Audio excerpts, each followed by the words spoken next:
Welcome to another episode of the Cloud Architects podcast. We're super excited today. We have a longtime friend and just real fan of the show, Stephen Rose.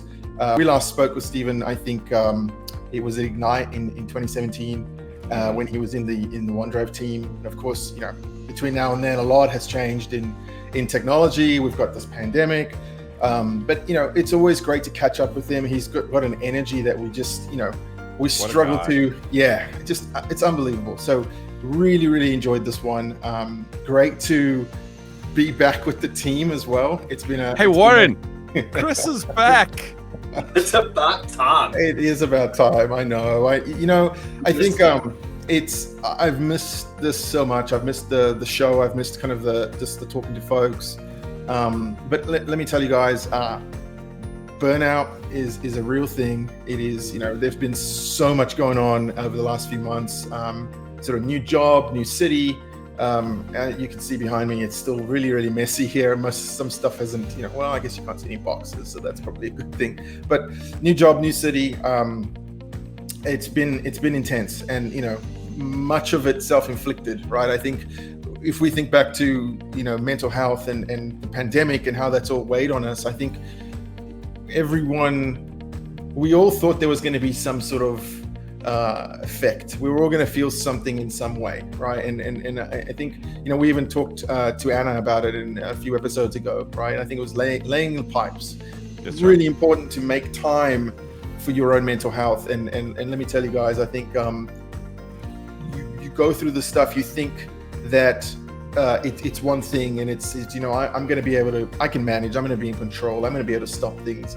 But things have a way of spiraling out of control, right? So super happy to just be kind of on the downward trajectory of some of the crazy decisions I've made over the last 4 or 5 months. Really happy to be back on the show, and things are just kind of calming down just a little bit. So glad to be back, and what an episode, a lot of fun. Oh yeah, so much fun. Yeah, there's things that have been said on the episode which have not been said before on the show. Indeed. But I think one of the great things about talking to Stephen is that he's transparent about things, right? I mean, we talked about user voice.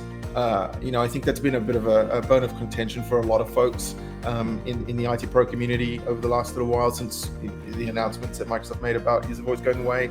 How important that information is, So touched on user voice, touched on community and the MVP community, which I thought was great and really good to hear about. And just he has a way of wanting to just be involved and be connected to customers, which is just, again, it shows the passion for everything that Microsoft does and that they're doing. So really fun episode. I hope everyone enjoys it.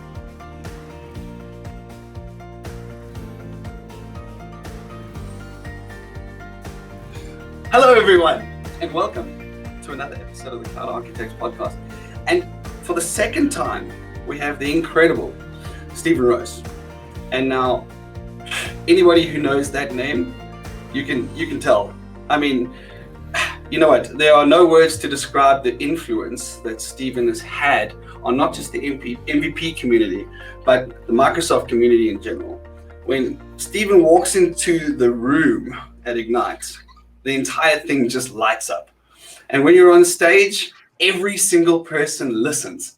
And it's because I bribed them. I bribe every person. You don't see me. I'm slipping 5 and 10s all over.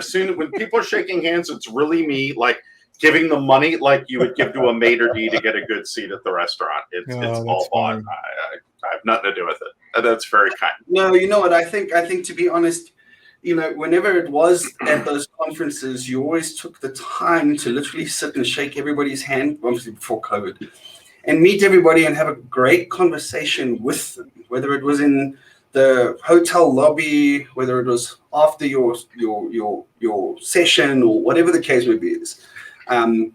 You've always had time to sit and talk to people. Doesn't matter what you're doing or where or how. And I think that's one thing that everybody resonates with.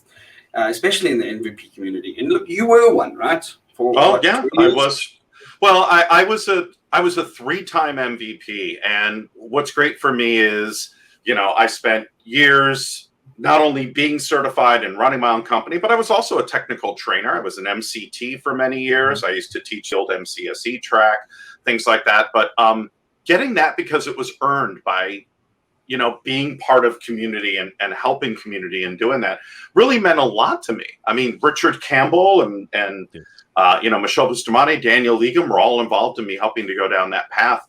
And when they gave me the, hey, thanks for, the 20th anniversary of the program, it meant the world to me. But it was really hard giving that up when I went to Microsoft because that was a really personal thing for me. But I think, at my core, and I tell this to people all the time, at Microsoft, if you're not in some way, shape, or form sitting and talking with our customers and our end users every 6 to 8 weeks, whether it's at a conference, whether it's, via social media or doing, a customer briefing, etc., you're missing out because you're not hearing what the real issues, what the real problems are, and what we need to think about to make not just our product better, but the way people learn about our products and prepare to use our products. And that's always really been at the core of my job responsibility. So it is the most important thing is to hear from everybody, because I go, wow, I never realized somebody was using our product like that. Mm-hmm. And that opens up so many interesting opportunities and demos and things that we talk about. So it's absolutely critical to my job, and I love it. I love hearing from folks, whether they're happy or super pissed off that something's not working right. It makes change happen. We've bought companies because of feedback we got from people saying, look, when I was on OneDrive, we can't use OneDrive in a VM. We're not going to move to OneDrive until you figure that out. And we bought FS Logics and brought it in. And now we just announced Microsoft 365, our virtual desktop, which fully supports Exchange and it fully supports OneDrive and all those stuff. And that got driven by a lot of pissed off people. So who are very respectful in telling me this. Most, not all. But it was great. So yeah, it's so important to me. See, I think back to when we last had you on the show, which is I think Ignite 2017. Nick, is that right? I think that was when we last. Yeah, it was a little while ago, and I think one of the things, the clear takeaways from that episode is it was your passion for community and for working on things that you like, right? But also, and I don't know if we've told the story sort of on air or recorded before, or how we actually got that set up was we had never met you before. Nick and I were just walking the hotel room lobby on our way to sessions, and you were just eating your breakfast in one of the restaurants, and we just sat down next to you while you were eating your bacon and eggs, and we were like, hey, we really want to interview you on our podcast. And we were still, it was new for us at the time, and you didn't shoo us away. You were very kind. Yes, more, I dare say probably a lot more polite than I would have been if someone had done that to me. So, again, it shows, the passion shows, and the fact that you'd like to be sort of embraced and be embraced by the community. It's fantastic. It's why we're very excited to have you back on today. I love hanging out with you guys. So thanks for inviting me. It's great. Since we're talking about MVPs,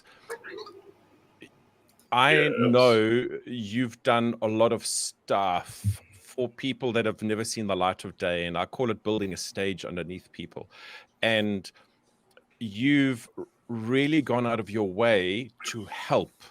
And for me, it shows a passion that you've got. And you often talk about passion for product and passion to work for Microsoft.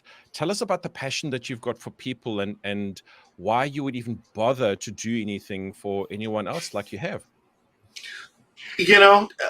Everybody's got to start somewhere. I mentor a bunch of folks, and they're people who've walked up to me. I speak at one of the local colleges when they do a whole thing on, tell me about your job and how do you get your job and stuff. We all have to start somewhere. And, I think everybody should be approachable. If I want to learn about somebody's job, I would want to be able to walk up and say, hey, I think I want your job in the future. Tell me about it. And this is how we build, how we build fans. It's all about connecting. It's all about knowing somebody. And if you know somebody or you have met somebody and they were kind and influential, or they helped you and they solved a problem, you're going to think favorably about that. And at the core is, I love our products. I will not work for a product that I don't like. I've had offers to do other things at Microsoft, and I'm like, I don't know that product, or I'm not a huge fan of that product, or it's not my biggest thing. So I'm going to go where I'm passionate. And if people want to learn more about it and want to get engaged or say, hey, can I have you for an interview or something like that? I think it's awesome. Jobs are not about being the most qualified person. They're about being the right person in the right place on the right day with the right story. It is more luck than skill for most jobs that we will all get at some point in time. But it's also about knowing people. It is your network. It is all those people you help. They'll come to you saying, hey, I heard about this, or here's an opportunity and all that. So it works both ways. I don't understand why people don't do more. Well, Warren seems to not be part of this. He wants to leave the show, but that's fine. But for the rest of us, I could speak for the rest of us. See, I guess. I was going to say something, I guess, probably a little controversial here, and no, please bear with me here. But you talk about being forthcoming, wanting to share your knowledge, experience, and just be kind to people, right? And that's one of the things that continues to draw me to the Microsoft community, right? And yes, I've been an MVP for eight years now. Even if I wasn't, I think that the folks that I've met, the communities, and just generally everyone around the community is so welcoming that it doesn't really matter, right, whether you are or not an MVP. Everyone is happy to share information. I mean, we look at tech community and just how active it is. I think those are all testaments to the fact that this community is just very inclusive and likes to embrace people. Whether you're new to the industry or whether you're a 20-year veteran, it doesn't matter. I agree. Yeah, I think everybody has a pain point on something that they've done. I did this and I wish I could share with others, or I want to learn what the pain points are before I do it. Yeah. And I think our community especially is very good about sharing that stuff so that people can figure out, now I don't have to go through that pain, or, et cetera. So, and I think that's where we started, was the former, right? Here's something I've fought with.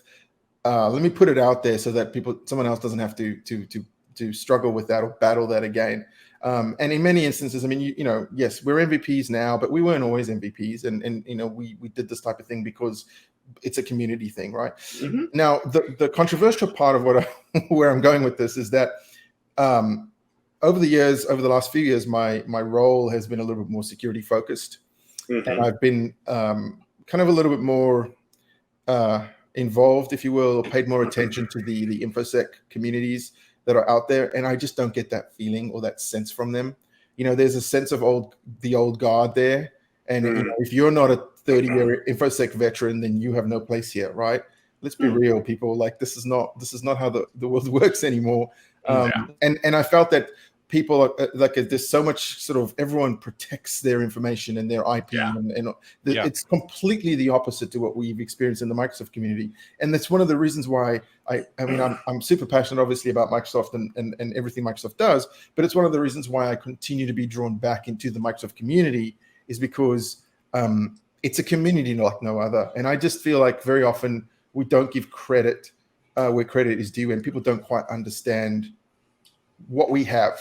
Right, because as they say, like, you don't know what you've got until it's gone, right? And it takes a little bit of, and so this was just an appreciation, a shout out to, I guess, everyone in the community, MVP, not MVP, it doesn't matter. All the folks behind the scenes that are making it happen. People like yourself, Stephen, who just put in the effort, right? Not expecting anything in return. I mean, it's massive for us, and it's a very large part of our lives.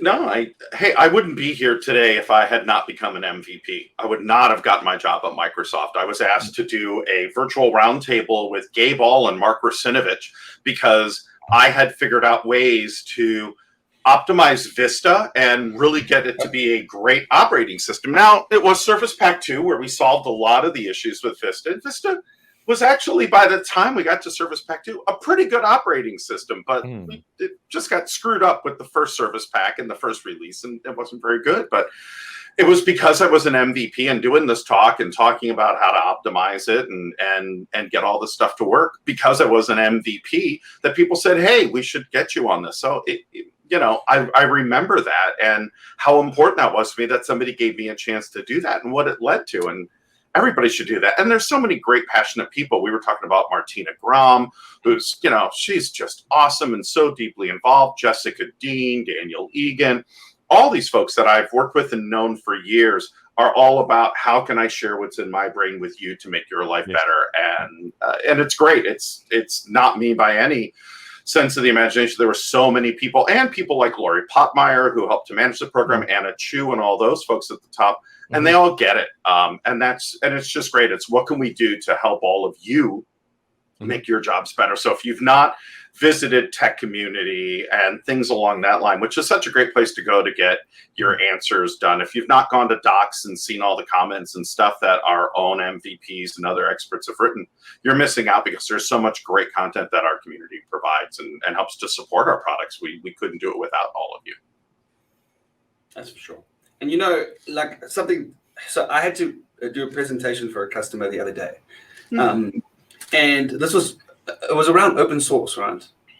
And how Microsoft has just done a complete 360-degree turnaround when it comes to open source and how we can, well, I say we because how we contribute to open source and how, I mean, if you have to look at the amount of open source, and we built an entire framework around please help and do what it is that you do best in the community, contribute to the software, and then we'll take care of the rest, right? Yeah. As far as legalities are concerned and writing up bits and pieces, and all that sort of stuff, it's like, if you feel like PowerShell should have something inside of it, just go and put it there and then, prove it. And I mean, if you have to look at that, right, that's insane.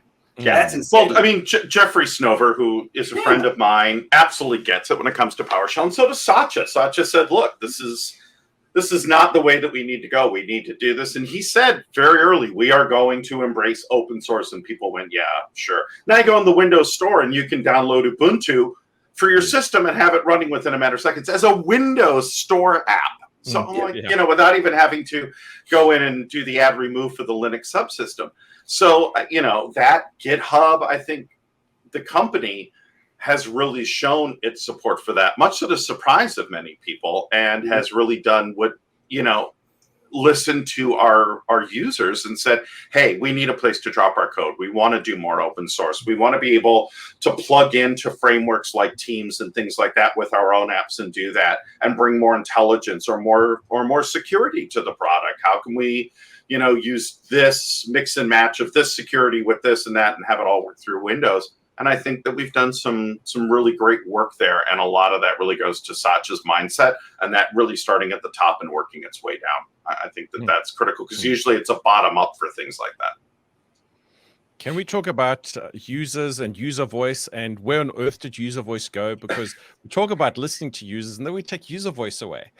Yeah, it's not going away. It's being renamed. I don't know what the new name of it is yet, but they're revamping the whole thing. User voice is incredibly important, and I'll give you a real world example on how it was used back when I was on the OneDrive team.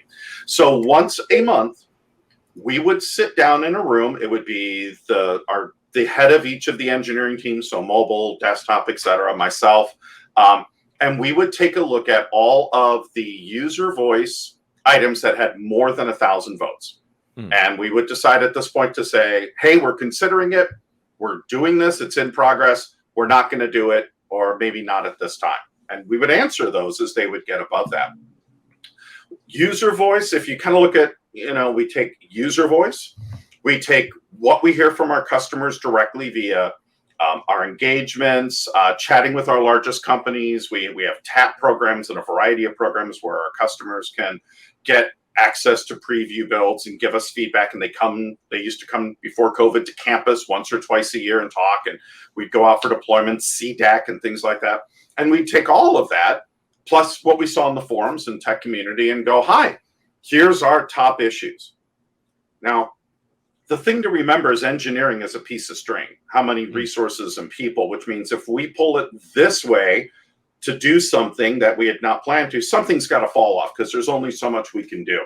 So they would kind of put things in two columns. These are evolution. These are features we want to make better, features we want to fix, things that help us catch up to a competitive customer or give us a competitive edge. And then there were revolutionary. These are things that no one else is doing or is going to dramatically change the product or how it works, or something that no one is expecting.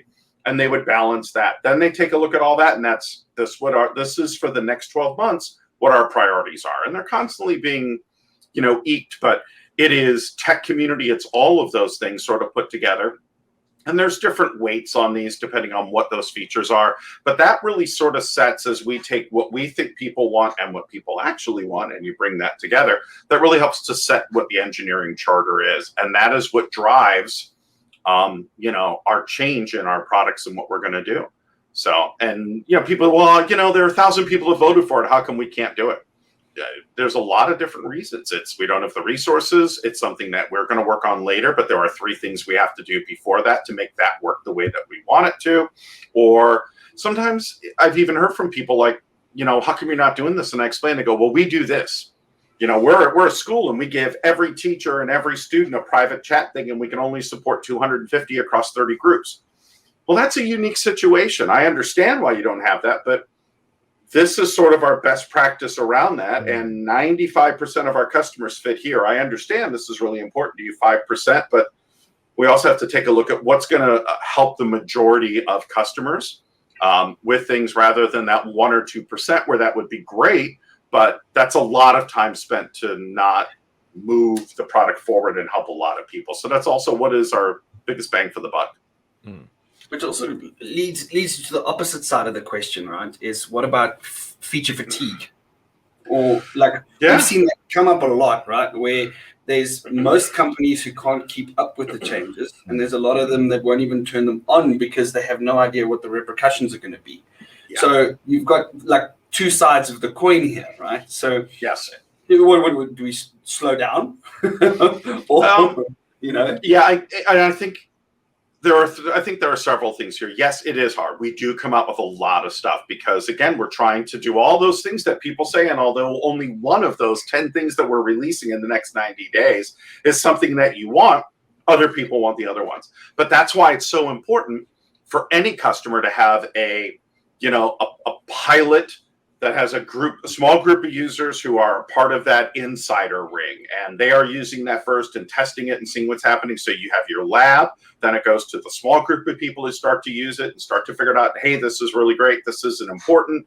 Then you move to our enterprise ring where more people get it. I think the problem is they don't have an internal testing. They're not part of Insider or any of those that are getting those builds early, seeing it, and then able to say to people, it's not going to change the way you work. There are 5 features coming out. Here's a really cool one, like Present in Teams. Present in Teams is huge in PowerPoint. Why? Because the amount of bandwidth you use when you click that to present your deck is this much compared to how much you use when you're sharing your screen, which is this much. So saying to folks, hey, this is now available. This is going to make it better and give you better quality when you're presenting your decks. You're going to want to check this out. There are 3 other buttons. You're welcome to play with them, but this is what they do. Don't worry about it. But that's because people have used it and they've already seen it internally and done that. So I think a lot of that is that.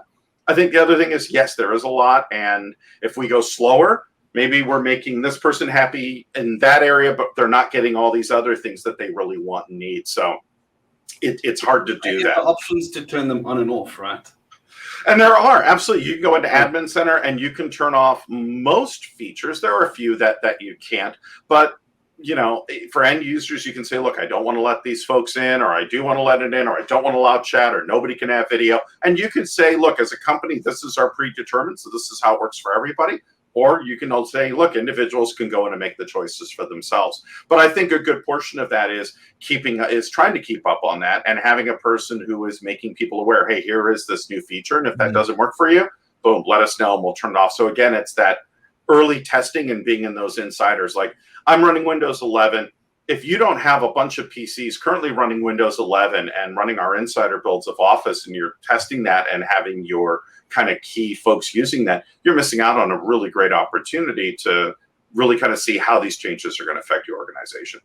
I think that's a very, you touch on a point that we, I think, have echoed so many times on the show, right? Is that you can't adopt these kind of modern cloud services using old school legacy IT principles, right? And management principles. You have to be a little bit more agile as a business. Your culture for change, all of that stuff has to also follow suit with the technology. And I think, unfortunately, that's where a lot of organizations get stuck, is they're trying to be the latest and greatest on the tech side, but they refuse to budge, or for whatever reason, they can't budge, on the cultural side, and it changes, they struggle to keep up. We've seen great success with organizations where they have dedicated sort of change management for the service, right? You're a product owner for M365. Your job is to basically know everything that is hot and happening in M365. You don't have to configure it all. You just need to understand what the feature is, when it's coming in, what it brings to our organization, right? And then you can champion that feature into production if you feel like it's going to add value. Those types of roles, I think, are super important in organizations today. And if you don't have them, like you said, you're missing out on a lot. Yeah. And it's interesting because people have no problem accepting that with their personal services, with personal email, with their phones, constantly having new features, new functionality that's coming up, and they embrace it. They go, oh, it's great. I got the new Android built and it now does this and that. But yet they look at business software. You're exactly right, Chris, with that older sort of view of, no, it's got to be tested and make sure and all this other stuff. We have millions of people who have tested this stuff before it gets to you, because we've dog fooded it internally. We have a ton of customers that are dog fooding it, that are doing it long before it gets to Insider and Preview, before it ever hits that enterprise ring. So we've done a lot of that for you, and we have to. But again, if it's that, then why are you still using a browser that updates its feature, or so a phone, or these things, and not having that same sort of reaction? This is our new norm. It's not, we're going to update OSs once every 3 years and update Office 4 times a year and do this. That's old IT. And the problem is, you're going to miss out on features and functionality that your end users want. And here's the thing, they're not going to wait for it. They're going to go get it. We took a look at how many companies just said, hey, I need to wait, you're not allowing me to share files via email. So I just went out and got a Google Drive and just dropped it in there. And now you have no security, because it's not about securing the device. It's about securing and managing the data. That's really at the core. So people are going to find ways to do this stuff. So it's your job to really, as the IT pro administrator, say, hey, this is coming. Here's what's going to make it better. Here's some risks. Here's how we're going to mitigate them. Here we go. And that's got to be your job. And hopefully companies are giving, and I know they're not, administrators enough time to play with this stuff and read through it and really understand it. And I think that's part of it, is on top of all the other stuff, that if you can get to a decent point, you can move to be more proactive than being reactive once you start to embrace this. And I think that's a key point of it. And you're exactly right, Warren. Yeah, you can't underestimate users' ability to find the path of least resistance, right? They are going to absolutely. They're like rainwater. They're going to find a way. But also, if it becomes too much of a problem and it's too disruptive, they're going to go somewhere else, right? Yeah. Like there's a bigger sort of talent acquisition and retention conversation to be had here now. I think certainly in today's age, like, it's great understanding the role and the culture of the company and blah blah blah, your paycheck. But what technology am I going to use, right? Like if I'm going to be stuck in the 80s with the tech that I'm supposed to be productive on, that's not a great environment for me. I'm not going to want to be there. Yeah, you hit on a really interesting point, and here's something to think about. We, for the first time ever in history, we have 4 generations of users in our workplace. We have we do. We have the last of the boomers who were all about, I have a big PC sitting here and my monitor and everything is on that PC and I got to remember to back it up. Then we have the next generation that's like, yeah, I mostly use desktop apps, but I like some web apps, but I'm good at starting to, leverage the cloud. Then you have that next generation, which is like, hey, I was born in the cloud. I'm used to Google Docs and M365 and OneDrive and everything being in the cloud. And now you have the latest generation that says, look, this is just a way to get to my stuff in the cloud. There's no difference between this and a PC and an iPad and a tablet or anything else. But what's even more so is they go, email, that's how I find out that there's donuts in the break room. Email's too slow. I use chat, whether it's Teams, Slack, IM, whatever it is that you're using, because I'll ask a question, I get an answer back, and I can move on to the next thing. I also want to be able to work from anywhere on any device the way that I want, and you've got to make that happen. And for companies that want to keep these amazing new employees that are so versatile and that are really sort of the future, if you have not embraced that, if you're not letting them work from a Starbucks off a Mac, and feel that it's fully secured and allowing them to do what they want because everything is in the cloud and all that's on it is a browser, then you're not really understanding your end users, and you're not going to be able to keep that great talent if you're going to say, yeah, you've got to use a desktop app, and God forbid you're still using PSTs and you got to do backups and all this. If you haven't even turned on OneDrive folder redirection, it's like, what are you doing? How come you're not creating that? Because that stuff, I should be able to move seamlessly between. And I've got a Mac, I've got a PC, I've got all that stuff. I can move between them and work seamlessly from any of them now. Which is pretty cool about, so obviously it's really new now, but I think it's super awesome, the word cloud PC. I mean, just the word cloud PC, and the fact that you can just run this PC, it's like taking those 4 generations and like merging them into one. It's like you can still have your PC, you can still have the desktop, you can still have all that cool stuff, but it's not physical, it's not here. Right. You don't actually have to back it up anymore. I mean, it's like, it's insane. I mean, there's like, it's gone are the days where you reformat your computer or whatever the case may be, is right? I mean, you want to clean it up, all you do is you just click the button and then you got a new one. I mean, we've taken remote desktop, which then went to Windows Virtual Desktop, and taken it to the next logical, which is why not give you your Windows and all the things that are important and sync it and add Office to that and just do it as a service, and that's what you give to everybody. And I love it because I've got an iPad with a keyboard. I bring it up and I'm working in Windows 10 or 11 off my iPad, and that just blows people away. Yeah. And they're like, how are you doing that? Is that Windows? And I'm like, yeah. And I've got the little mouse and keyboard. I have the Magic Keyboard. And it works great.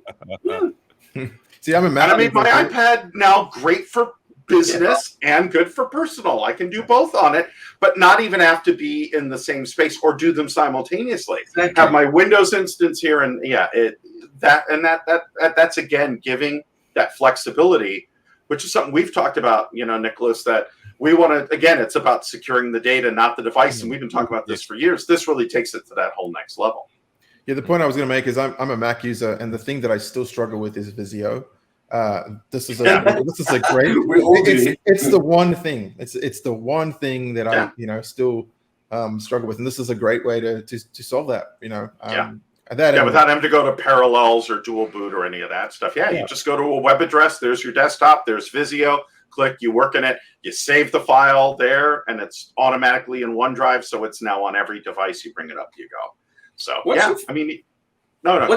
What's your favorite feature that has been released? Let's say, or not necessarily feature, but let's say product 2, since let's say since the pandemic. So let's say the last 2 years or so.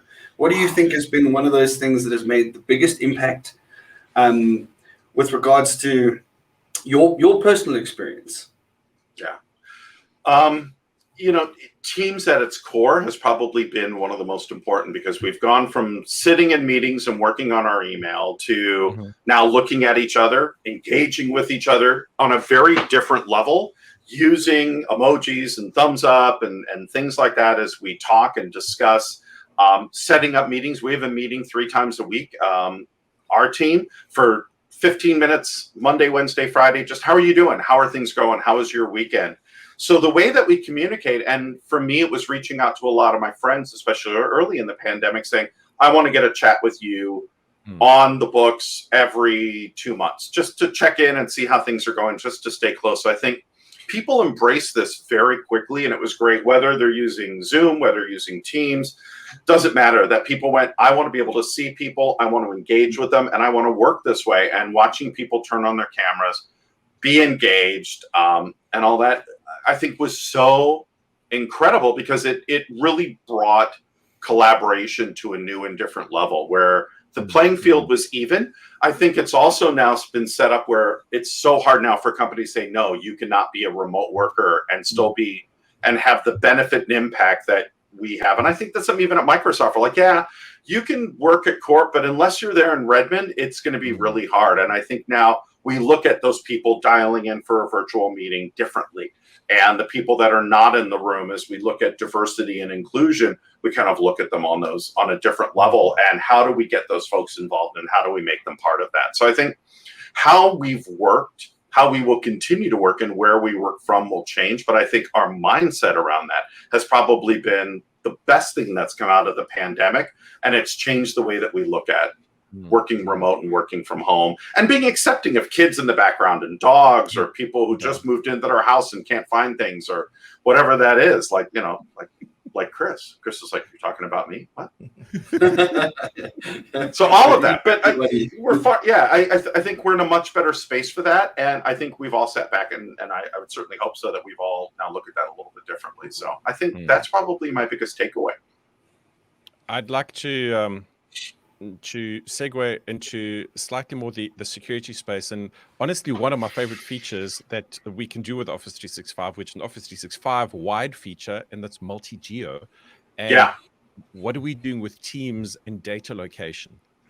We just GA'd Teams multi-geo last week, which is great. That's something that we announced at Ignite that was going to be coming. It's now GA'd, which is great. Meetings, great thing is meeting recordings are now stored in OneDrive. So that's already been moved over, or we can keep them in Stream if that's what you want to do. It's up to you where you put it. But multi-geo for Teams has been a really big thing. It's great to have private chats and all of that, but we really need multi-geo, and that's now available. So there's a bunch more things coming that we'll have before Ignite around security, but that's been a really big one. So I'm excited that that's finally hit GA and that folks can start to leverage that today.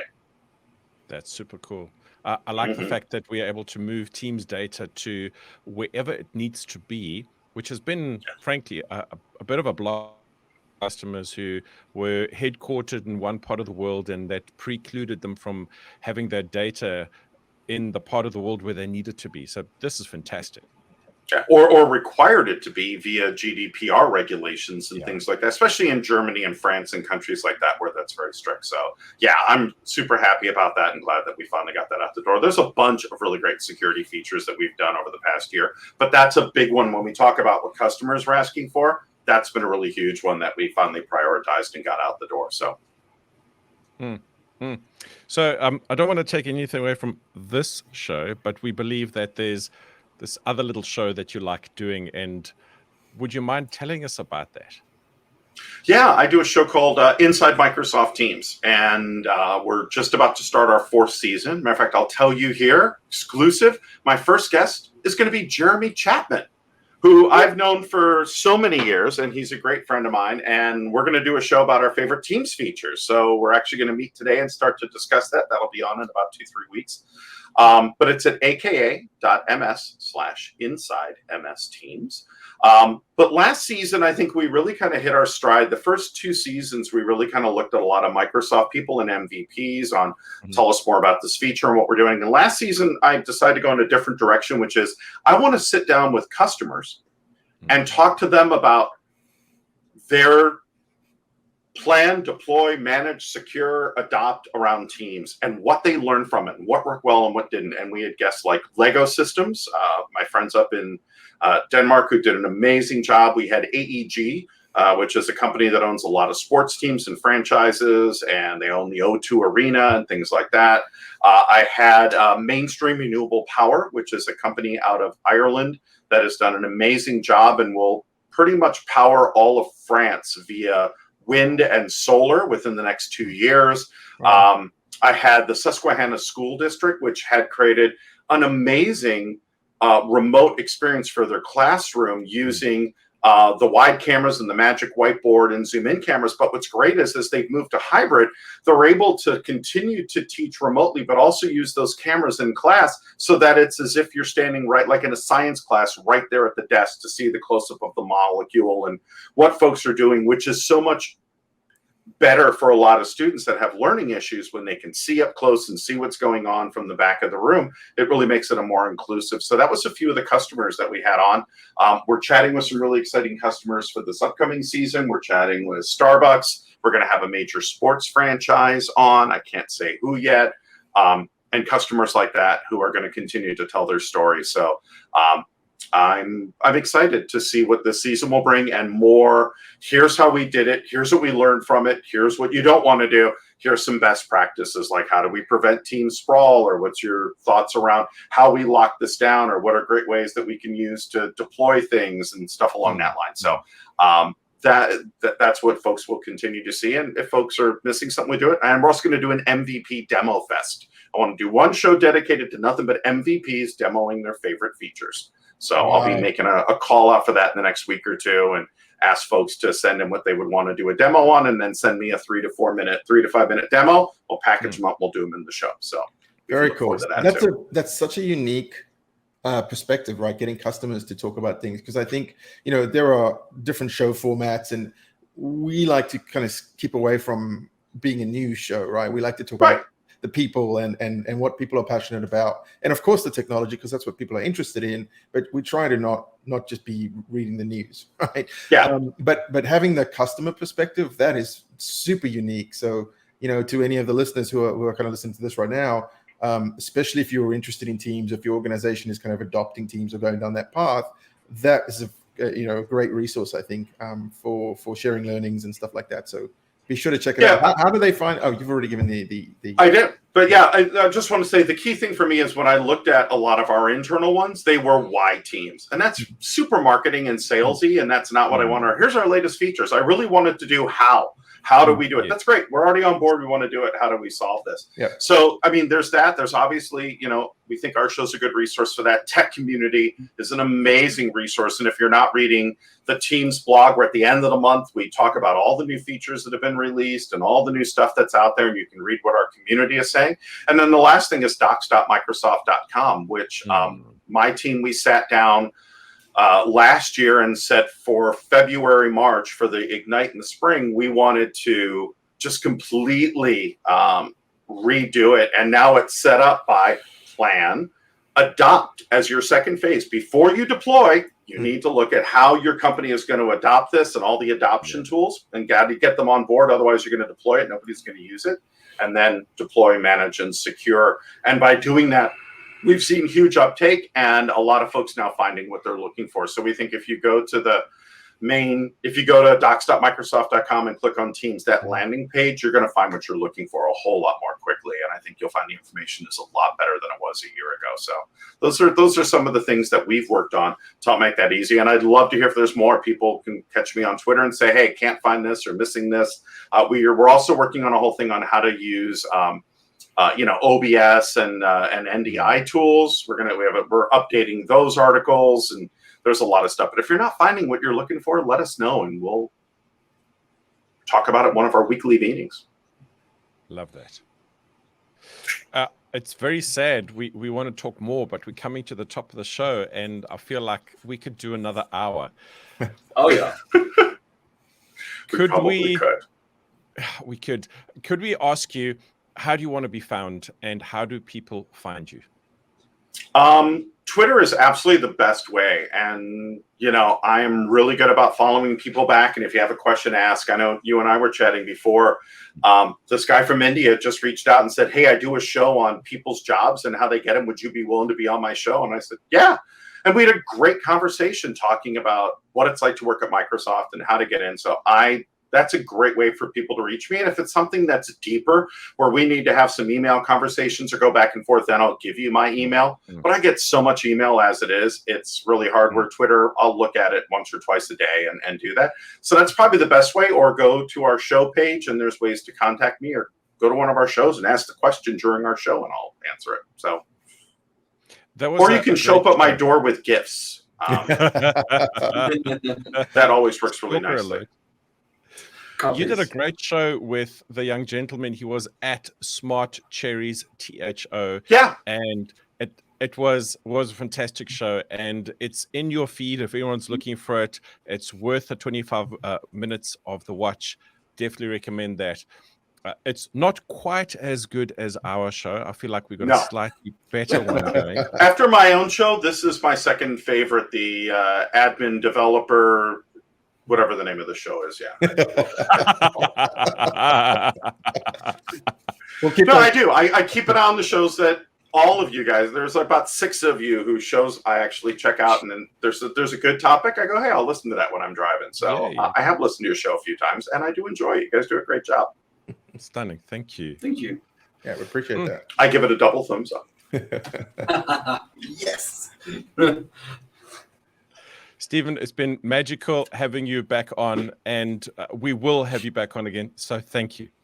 No, my pleasure. Let's do it sooner. Let's not wait 4 years to do it again. Yeah, fair enough. I think I think that's a good idea. I mean, I don't know that we're going to be any super close to anything in person again for at least the end of this year. So yeah, we'll do something remotely again. Yeah, I think my live stuff, I think Tech Mentor, I'll do in person. That'll be in November. I don't know about Ignite yet. We haven't talked about it internally, so I don't know if it's going to be an in-person or hybrid or how we're going to do it, but I'm hoping it's a hybrid event because I'd love to get back out and see people and enjoy.